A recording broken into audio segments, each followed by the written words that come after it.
warahmatullahi wabarakatuh. Halo Sobat Jagat Gindelar Podcast. Perkenalkan, saya Dian Putri Novitasari yang akan memandu podcast kali ini. Semoga Sobat Jagat Gindelar Podcast diberikan kesehatan, kemudahan, dan kelancaran di setiap aktivitasnya. Nah, episode kali ini spesial banget loh, karena kita kedatangan tamu yang luar biasa, yaitu Kak Fajri Gina Oktara. Halo. Seorang finalis Festival Lomba Seni dan Sastra Siswa Nasional meraih juara 1 Lomba Cabang Jurnalistik tingkat Kabupaten Wonogiri. Keren banget ya. Selamat siang Kak Fajri. Siang Kak. Bagaimana nih kabarnya hari ini? Alhamdulillah sehat. Alhamdulillah. Boleh disapa dulu nih Kak, teman Sobat JG. Halo teman-teman yang belum tahu, nama saya Fajri Gina Oktara. Asli saya yaitu Batu Retno. Cukup jauh ya dari Praci Mantoro, dan ya saya kayaknya satu-satunya orang Batu yang sekolah di Praci ini. Jauh banget ya Kak ternyata. Itu Kakak ngekos apa ngelaju nih? Ngelaju. Wah ngelaju. Kenapa gak ngekos aja nih Kak? Saya sempat mau ngekos, tapi cuman teman saya tuh nggak mau diajak ngekos, jadinya saya ngelaju juga. Berarti ada temen yang kalau diajak kos. berangkat dari rumah jam berapa nih? Jam 6:30 kurang lah. Waduh, gasik banget itu Kak. Baik. Jadi Sobat Jagat Ginelar, hari ini kita akan ngobrol santai nih dengan Kak Fajri. Bagaimana sih perjalanan Kak Fajri ini hingga akhirnya Kak Fajri ini dapat lolos ke tingkat provinsi. Baik nih Kak Fajri, kan sebelumnya Kak Fajri ini seorang finalis FLS 3N ya, meraih juara 1. Nah itu gimana sih perasaan Kak Fajri saat diumumkan bahwa Kak Fajri ini pemenangnya? Rasanya tuh ketika diumumin tuh rasanya meledak luar gitu, kayak ada sesuatu yang menahan saya sebelum pengumuman itu, terus setelah pengumuman itu keluar baru kayak meledak gitu. Kaget gak Kak?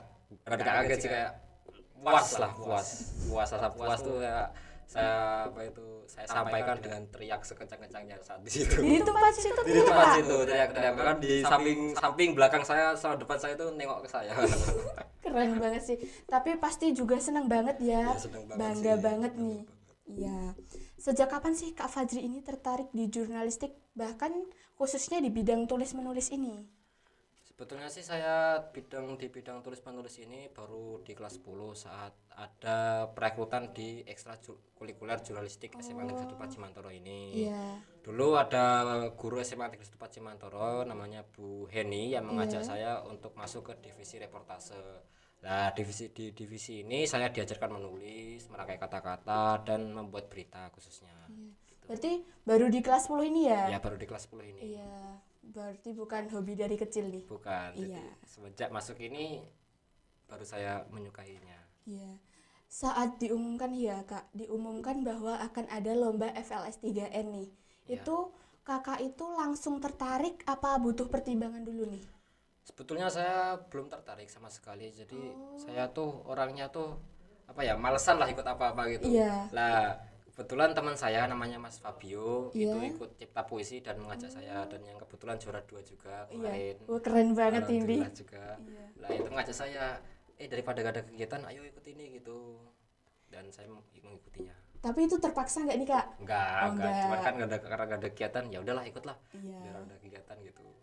Nah, kalau nggak salah di karya Kakak itu Kakak mengambil tokoh seorang Kak Janeswara ya. Iya. Itu kira-kira Kak Janeswara itu siapa sih dan mengapa sih Kakak memilih Kak Janeswara ini?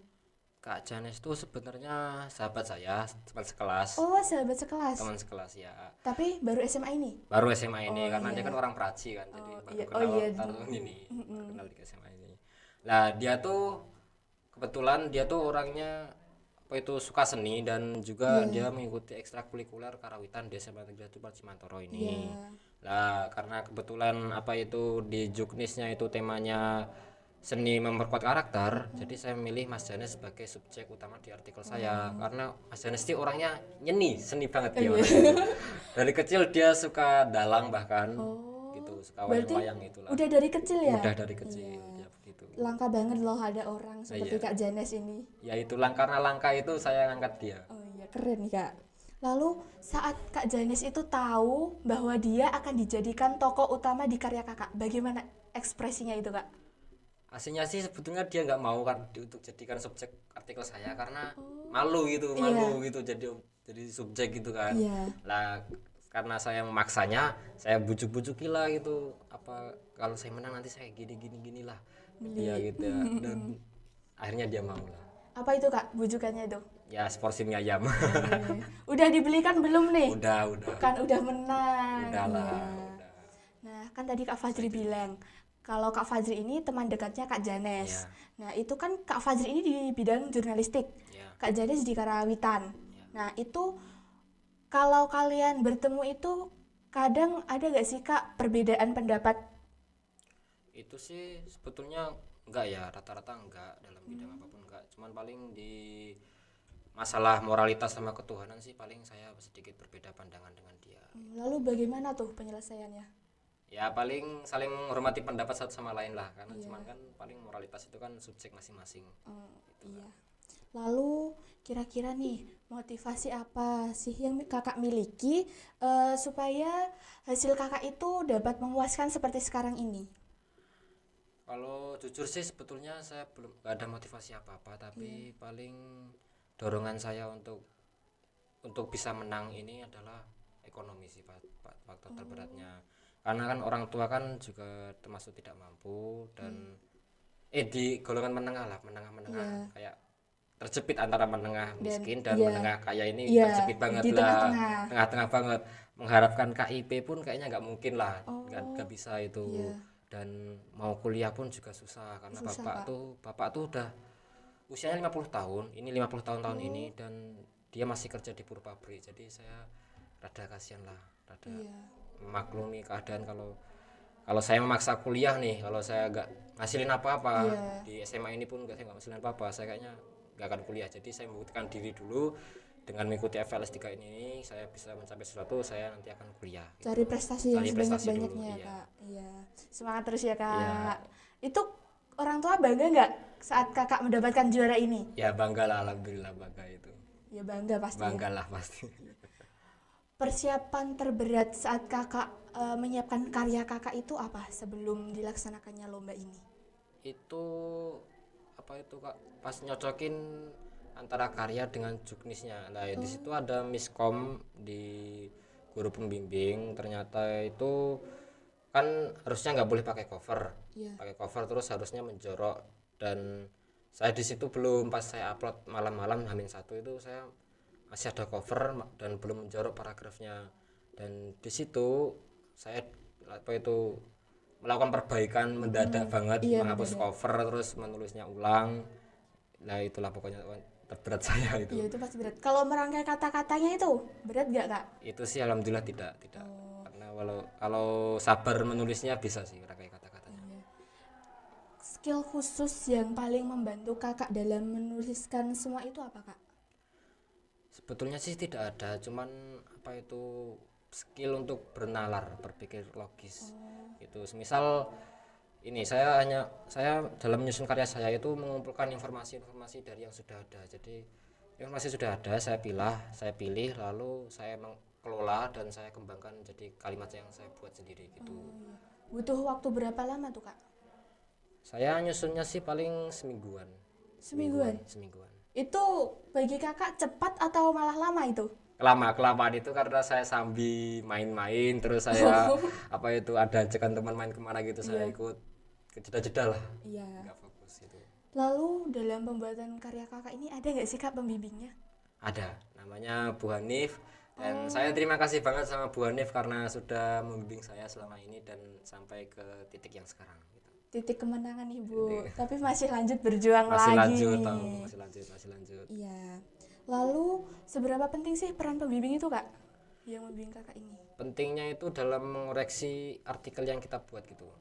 Itu kan artikel kan biasanya kan ada kesalahan kayak penulisan kata depan gitu kan, ada di itu ada awalan kalimat dan untuk di kata keterangan tempat gitu. Biasanya saya kesalahannya di situ, dan di situ paling banyak dikoreksi oleh guru pembimbing, dan juga apa itu mengoreksi kalimat-kalimat yang berantakan gitu Kak. Masih banyak yang berantakan. Tapi penting banget ya kalau ada pembimbing itu. Iya. Kapan nih kakak lanjut provinsinya? Kalau sesuai juknis itu sekitar bulan Juni Juli sekarang sekitar Mei. segitu. Itu waktunya lama nggak untuk kakak mempersiapkan karyanya lagi atau bagaimana? Ini sih sebetulnya hari ini disuruh upload karya, tapi itu masih keputusan belum pasti, jadi masih abu-abu lah. Nah di situ saya masih kesulitan. Jadi tolong untuk panitia VLS 3N untuk keputusannya dibuat final langsung, jangan dibuat abu-abu gini karena kami peserta pun bingung. Mau gimana gitu kan. Iya. Kapan? Maksudnya di mana tempatnya itu nanti? Kalau itu belum tahu, belum tahu. Ya, lalu pesan apa sih yang sebenarnya ingin kakak sampaikan di karya kakak ini? Di karya saya ini saya ingin menyampaikan 3 hal yang menghancurkan manusia. Ya, yang pertama itu ego yang teramat tinggi, yang kedua ambisi yang teramat tinggi, yang ketiga mimpi. Kenapa mimpi? Mimpi itu tidak bisa digapai, BTW. Lah, mimpi yang bisa digapai itu namanya cita-cita, bukanlah mimpi. Oh iya. Iya, menurut saya begitu. Kalau mimpi itu kebanyakan tidur ya, Kak? Iya. Nah, kebetulan itu Mas Janes ini di Janes kecil itu dia bercerita kalau dia tuh berego tinggi. Ambisinya itu tinggi, ambisinya juga tinggi karena dia tuh pengen menjadi dalang terbaik minimal di Wonogiri lah. Yang terbaik lah. Di situ dia bahkan mengurangi main dengan teman, bahkan tidak main juga. Terus dia fokus banget di situ sampai mengorbankan hal-hal lain, tapi ternyata hasilnya tidak sesuai ekspektasi, dihancurkan dengan realita gitu. Tapi tekadnya udah bagus tuh dari awal. Ya tekadnya sudah bagus, tapi kalau kalian berobsesi tinggi sampai melupakan hal-hal penting lainnya itu malah berdampak buruk pada kalian sendiri gitu. Yang saya sampaikan. Bagaimana nih harapan kakak ke depannya untuk lomba dan hasil karya kakak ini? Saya sih berharap bisa menjuarai sampai ke nasional. Amin. Kita doakan ya sobat. Ya, saya minta doanya teman-teman bisa masuk ke nasional, bahkan menjuarai ke nasional juga. Amin. Juara 1 lah. Ya. Baik sobat Jagat Ginelar, itu tadi perbincangan kita dengan Kak Fajri hari ini. Benar-benar obrolan yang bermakna banget ya. Banyak sekali pelajaran yang dapat kita ambil dari kisah Kak Fajri ini.